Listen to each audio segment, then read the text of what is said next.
Todo el mundo sabe que los animales no solo luchan por sobrevivir, sino también por reproducirse. Si trasladamos esta idea al campo de la genética, descubrimos que lo que buscan es la supervivencia de sus genes. La supervivencia de los genes va más allá de la reproducción del individuo, porque sus genes también pueden sobrevivir gracias a otros parientes. Llegamos a la teoría del gen egoísta. Los individuos no solo luchan para tener sus propios hijos, sino para que también los tengan sus hermanos, hermanas, sobrinos, primos o cualquiera con quien compartan herencia genética. Los genes egoístas son los que nos dan una razón evolutiva para cuidar de nuestra familia.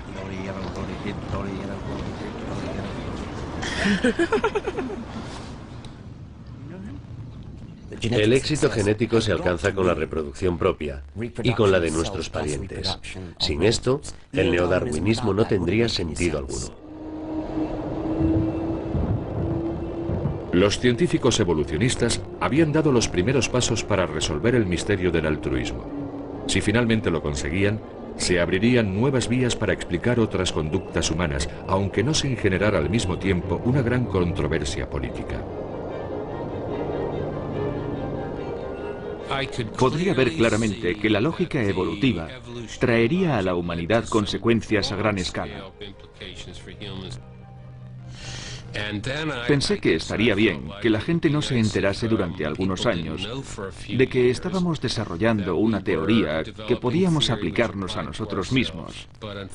Pero por desgracia, mi buen amigo Ed Wilson descubrió el pastel en su libro de 1975, Sociobiología.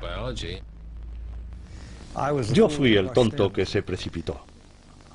Tenía una percepción totalmente diferente, que fue corregida de inmediato, acerca de la disposición entre los teóricos sociales, científicos sociales, y los estudiantes de humanidades en general. Todo lo que hice en el libro fue mostrar algunas de las repercusiones obvias que todos los estudios que se habían hecho sobre el comportamiento social animal tenían sobre los tratados basados en la biología del comportamiento social humano. Quería comenzar un debate con algunos de sus colegas sociólogos y psicólogos que creían que la mente humana era un papel en blanco, en el que la experiencia podía escribir lo que quisiera. Wilson sabía perfectamente que eso era una tontería. No somos un papel en blanco, sino que tenemos todo tipo de tendencias y estructuras en nuestro cerebro que no pueden ser alteradas de cualquier forma. Wilson quería debatir con ellos. Lo que no sabía es que iba a desencadenar una discusión política. No creo que Wilson haya visto en toda su vida a un marxista auténtico. De repente se vio envuelto en una polémica con tintes políticos que no tenía nada que ver con él. Aquello no lo tenía previsto. La cuestión de la naturaleza humana es que mucha gente no quiere saber demasiado sobre ella. No quiere ir a sus raíces. Prefieren mantenerse neutrales a ponerse del lado de la fuerza, como en la Guerra de las Galaxias. Esa es la razón por la que muchos saben más sobre sus coches que sobre ellos mismos. Pero no todo el mundo es así.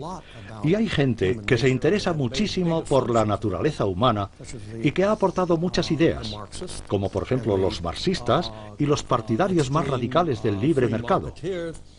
Pero como les dejemos poner en práctica sus razonamientos sobre la naturaleza humana, estaremos todos en apuros.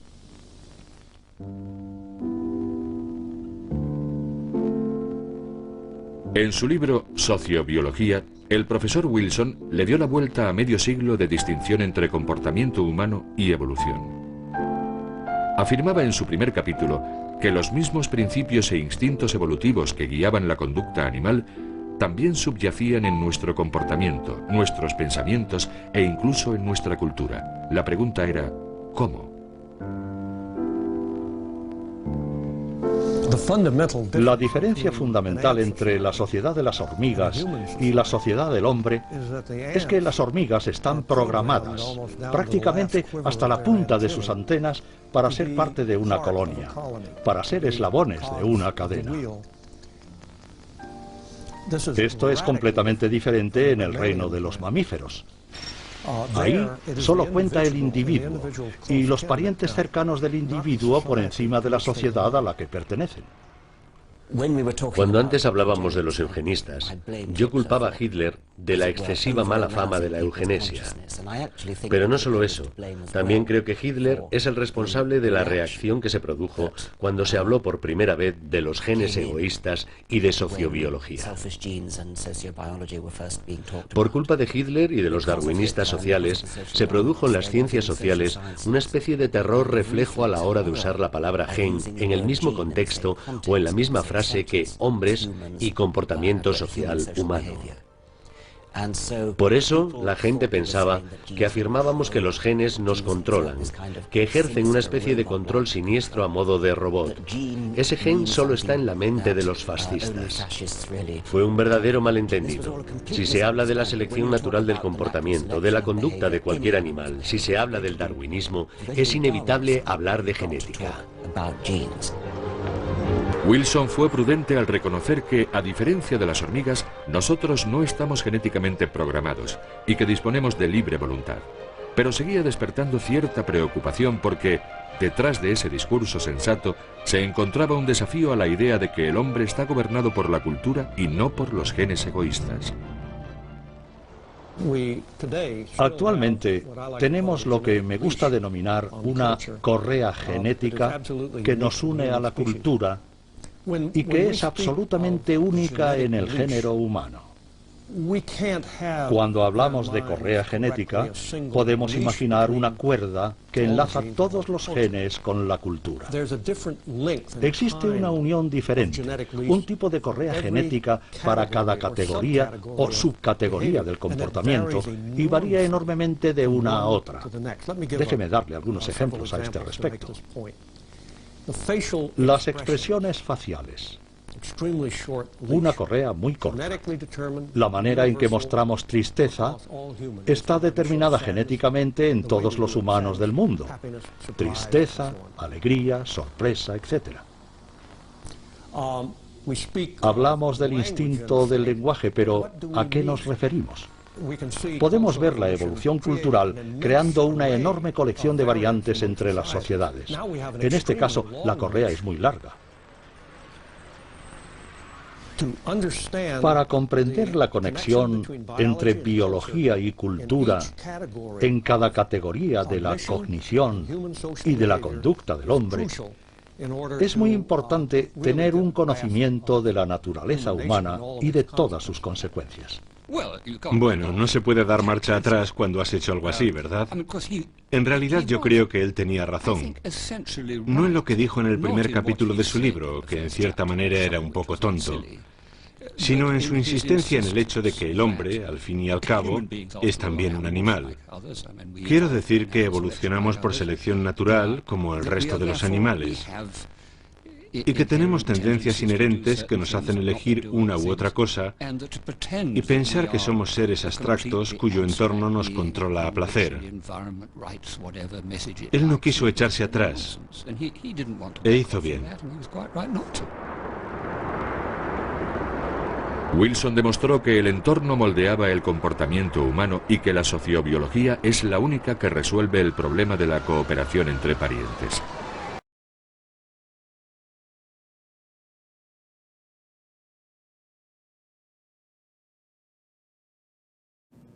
Estas palabras ya son parte de nuestro lenguaje cotidiano. Muchas veces las usamos para nombrar características personales, situaciones que nos hacen sufrir, errores que repetimos, actitudes que queremos cambiar. Estas palabras vienen del psicoanálisis. ¿Y qué es el psicoanálisis? Es una teoría para comprender el inconsciente y una terapia para superar nuestros problemas anímicos. El rol del analista, entonces, es ayudarnos a descubrir la raíz de esos problemas.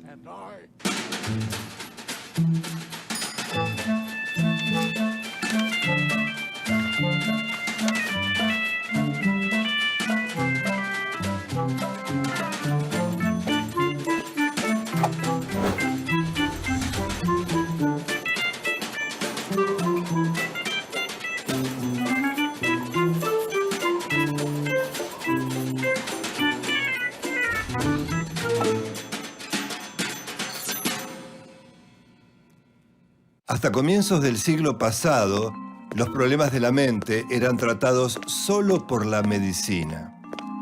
Fue precisamente un médico austríaco, Sigmund Freud, quien se dispuso a indagar en las profundidades de la mente, y lo hizo de una forma muy particular, a través de la palabra.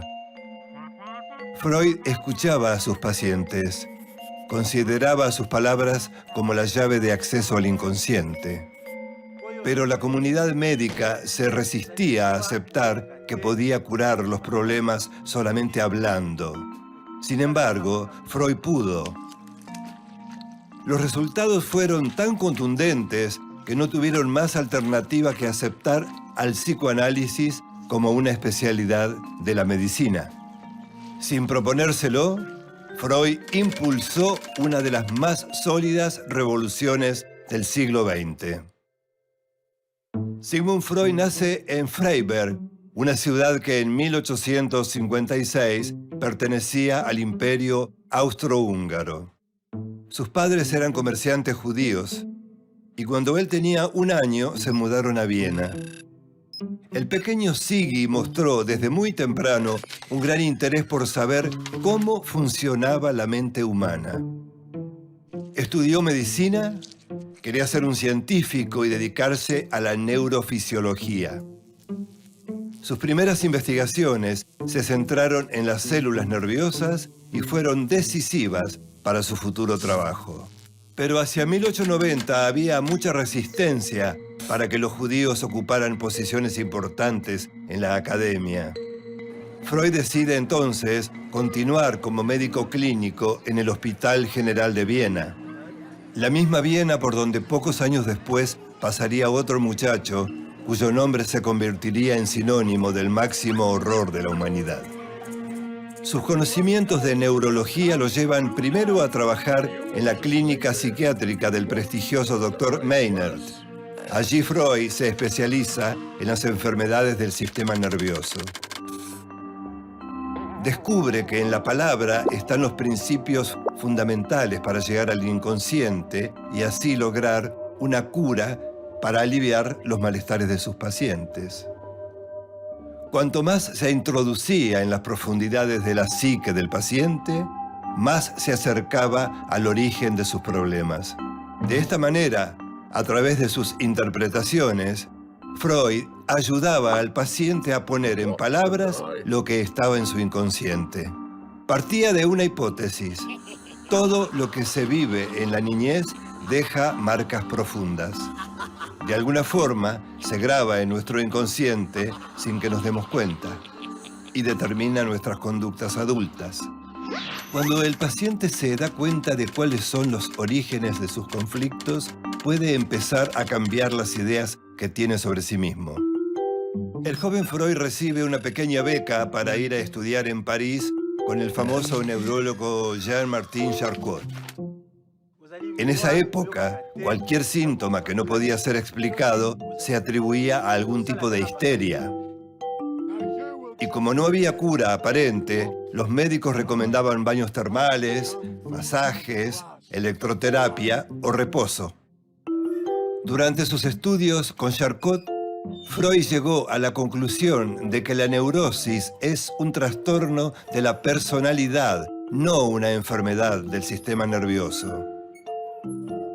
Las neurosis surgen de conflictos, frustraciones o situaciones no resueltas y se manifiestan en nuestras conductas.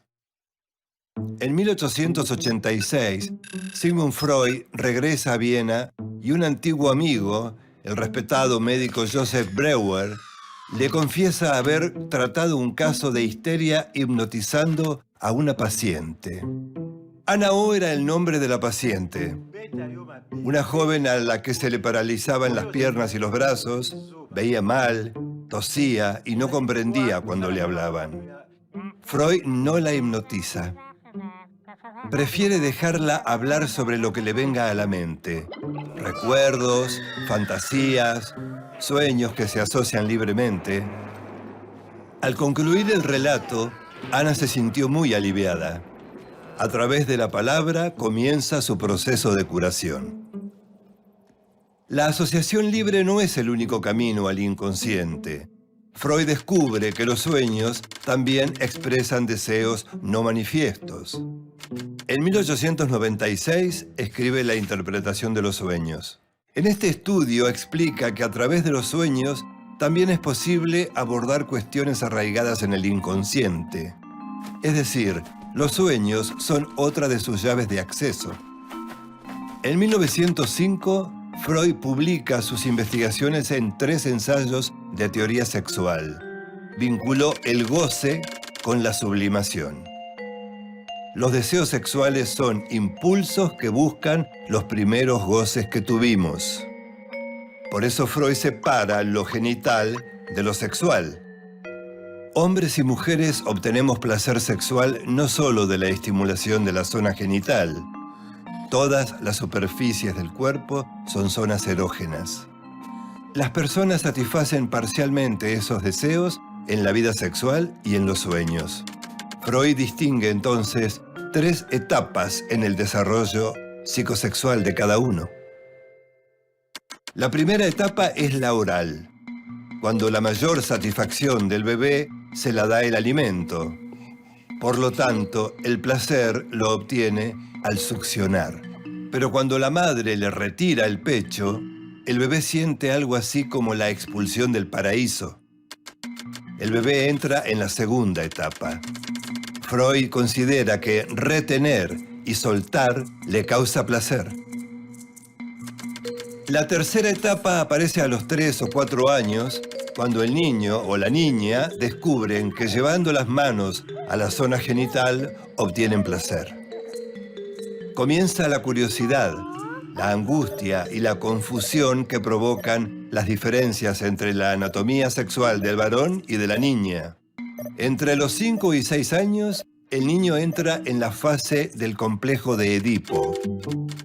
Los sentimientos del niño hacia la madre y de la niña hacia el padre entran en pugna.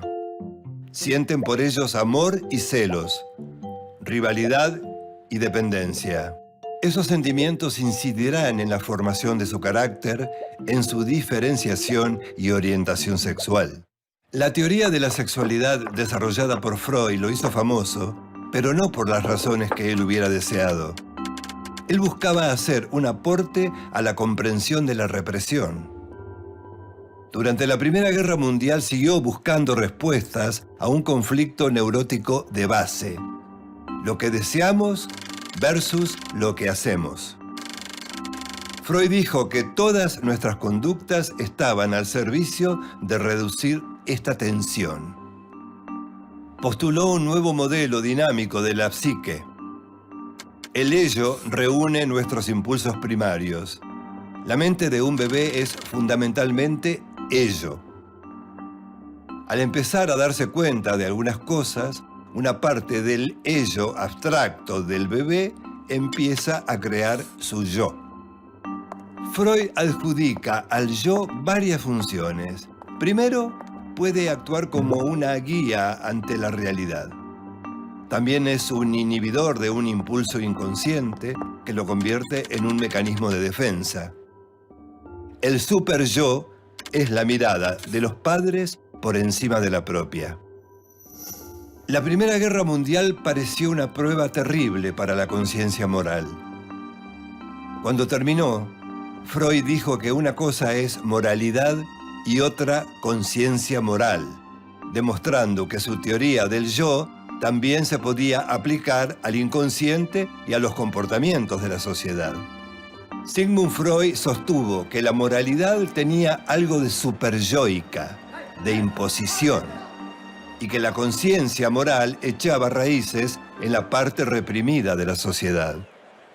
Cuando la población dejaba de pensar por sí misma y depositaba su guía en un único líder, un superyo grupal se imponía sobre el yo.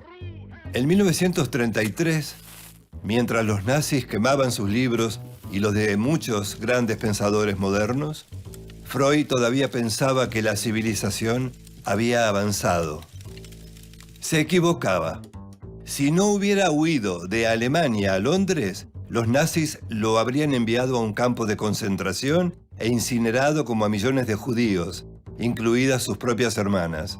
Sus ideas despertaban resistencia en círculos médicos, científicos, religiosos y políticos, pero al mismo tiempo generaban líneas psicoanalíticas distintas a las suyas. Fue admirado, resistido y cuestionado en proporciones iguales. Y dejó una importante herencia en sucesores como Carl Jung, Alfred Adler y Melanie Klein, entre otros. Una de sus discípulas más reconocidas fue la misma Anna Freud, su hija menor, quien desde muy joven se convirtió en su asistente personal. Cuando en 1923 a Freud le diagnostican un cáncer en el paladar, Anna se vuelve también su enfermera y representante oficial. Con los años, el padecimiento psíquico se independizó de la medicina y millares de médicos estudiaron al psicoanálisis y abrieron sus consultorios. El psicoanálisis se volvió parte central de la cultura de Occidente en el siglo XX, atravesando en gran medida todos los aspectos más importantes de nuestras vidas. Influyó en la crianza, la educación, la publicidad, los movimientos sociales, en la creación del feminismo, en las luchas contra el racismo, en la política, en la aceptación de la diversidad genérica y en todas las artes. Sigmund Freud continuó trabajando y escribiendo en Londres, hasta el día de su muerte, el 23 de septiembre de 1939.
El tema de hoy es Dios nos creó a su imagen y semejanza.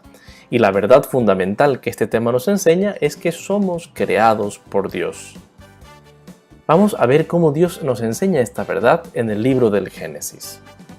Dijo Dios, hagamos al hombre a nuestra imagen y semejanza, para que domine sobre los peces del mar, las aves del cielo, los ganados, las bestias salvajes y los reptiles de la tierra. Y creó Dios al hombre a su imagen. A imagen de Dios lo creó. Varón y mujer los creó. Y los bendijo Dios diciéndoles, crezcan y multiplíquense, llenen la tierra y sométanla, dominen sobre los peces del mar, las aves del cielo y todos los animales que se mueven por la tierra. Así nos cuenta la Biblia cómo Dios creó al hombre y la mujer, cómo Dios creó al ser humano.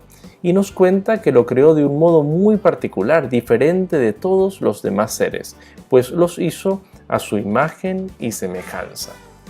Debemos preguntarnos, ¿qué significa que somos creados a imagen y semejanza de Dios? Significa que la persona humana, que el ser humano, tiene características únicas que no se comparan con ninguno de los otros seres de la creación, ni el más bonito de los animalitos.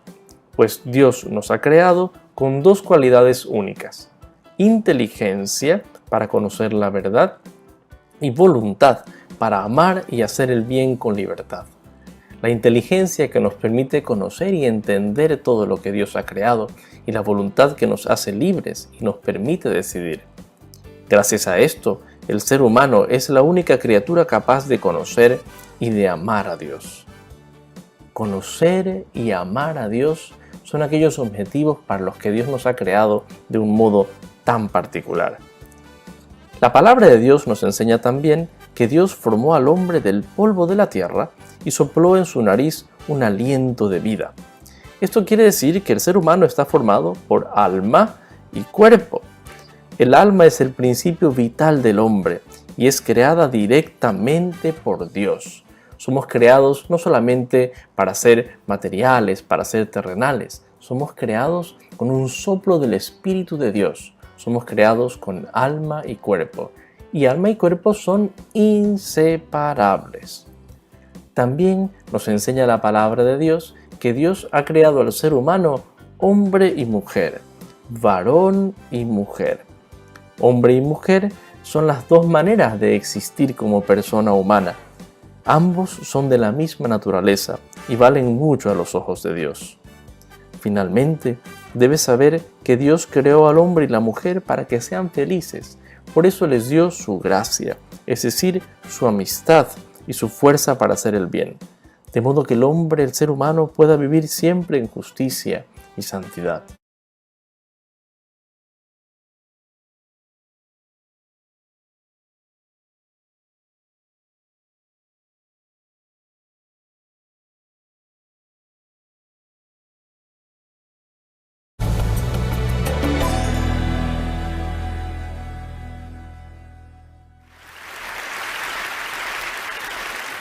Today, I'm going to talk about AI and us. AI researchers have always said that we humans do not need to worry because only menial jobs will be taken over by machine. Is that really true? They have also said that AI will create new jobs, so those who lose their jobs will find a new one. Of course. But the real question is, how many of those who may lose their jobs to AI will be able to land a new one, especially when AI is smart enough to learn better than most of us? Let me ask you a question. How many of you think that AI will pass the entrance examination of a top university by 2020? And many. Okay. So some of you may say that, of course, yes. Now singularity is the issue. And some others may say, maybe, because AI already won against a top Go player. And others may say, no, never. That means we do not know the answer yet, right? So that was the reason why I started Todai Robot Project, making an AI which passes the entrance examination of the University of Tokyo, the top university in Japan. So this is our Todai robot. And of course, the brain of the robot is working in the remote server. It is now writing 600 words essay on maritime trade in the 17th century. How does it sound? Okay. Why did I take the entrance exam as its benchmark? Because I thought we had to study the performance of AI in comparison to humans, especially of the skills and expertise which are believed to be acquired only by humans and only through education. To enter Todai, the University of Tokyo, you have to pass two different types of exams. The first one is a national standardized test in multiple choice style. You have to take 7 subjects and achieve high score, I would say like 84% or more accuracy rate, to be allowed to take the second stage written test prepared by Todai. So let me first explain how modern AI works, taking Jeopardy challenge as an example. Here is a typical Jeopardy question. Mozart's Last Symphony shares its name with this planet. Interestingly, Jeopardy question always ends with this something. This planet, this country, this rock musician, and so on. In other words, Jeopardy doesn't ask many different types of questions, but a single type, which we call factoid questions. By the way, do you know the answer? If you do not know the answer, and if you want to know the answer, what will you do? You Google, right? Of course. Why not? But you have to pick appropriate keywords like Mozart, Lost, and Symphony to search. Machine basically does the same. Then, this Wikipedia page will be ranked top. Then machine reads the page. No, Unfortunately, none of the modern AIs, including Watson, Siri, and Todai Robot, is able to read. But they are very good at searching and optimizing. It will recognize that the keywords Mozart, Lost, and Symphony are appearing heavily around here. So if it can find a word which is a planet and which is co-occurring with these keywords, that must be the answer. This is how Watson finds the answer Jupiter in this case. Our Todai Robot works similarly, but a bit smarter in answering to history yes-no questions. Like, Charlemagne repelled the Magyars. Is this sentence true or false? Our robot starts producing a factoid question, like, Charlemagne repelled this person type by itself. Then, Avars, but not Magyars, is ranked top. This sentence is likely to be false. Our robot does not read, does not understand, but it is statistically correct in many cases. For the second stage written test, it is required to write 600 words essay like this one. And as I have shown earlier, our robot took the sentences from the textbooks and Wikipedia, combined them together, and optimized it to produce an essay without understanding a thing. But surprisingly, it wrote a better essay than most of the students.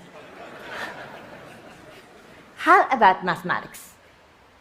Fully automatic math-solving machine has been a dream since the birth of the word artificial intelligence. But it had stayed at the level of arithmetic for a long, long time. Last year, we finally succeeded in developing a system which solves pre-university level problems from end to end, like this one.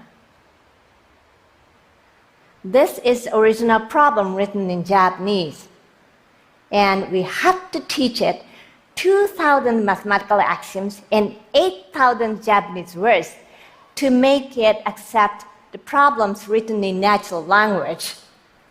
And it is now translating the original problems into machine-readable formulas. Weird, but it is now ready to solve it, I think. Go and solve it. Yes, it is now executing symbolic computation. Even more weird, but probably this is the most fun part for the machine. Really. Now it output a perfect answer, though its proof is impossible to read, even for mathematicians. Anyway, last year, our robot was among top 1% in the second stage written exam in mathematics. Thank you. So, did it enter Todai? No, not as I expected. Why? Because it doesn't understand any meaning. Let me show you a typical error it made in English test. Two people are talking. For us, who can understand the situation, it is obvious number 4 is the correct answer, right? But Todai Robot chose number 2, even after learning 15 billion English sentences using deep learning technologies. Okay, so now you might understand what I said.